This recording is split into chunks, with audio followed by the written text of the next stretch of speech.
Ar aš esu psichologė? Taip. Ar aš esu žmogus? Irgi taip. Ar aš visada esu rami? Ne. Ar aš niekada nepatiriu nerimo, pykčio, liūdesio ar pasimetimo? Ne. Ar aš moku skaityti žmonių mintis? Ne. Ar aš galiu iš karto suprasti, kas vyksta kito žmogaus viduje? Ne. Ar aš visada žinau, ką pasakyti? Irgi ne. Ar psichologija turi būti tobula, kad galėtų padėti kitam? Ne. Bet ar aš moku klausytis ne tik žodžių, bet ir to, kas kartais slypi už jų? Taip. Ar aš galiu pastebėti, kad žmogus labai stengiasi atrodyti stiprus, nors viduje jam yra labai sunku? Taip. Ar aš galiu kelti hipotezes, kas žmogui gali vykti? Taip. Bet ar aš turiu teisę nuspręsti už žmogų, ką jis jaučia? Ne.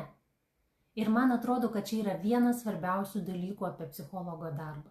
Psichologas nėra tas, kuris sėdi priešais ir galvoja, aš dabar tave perpratau.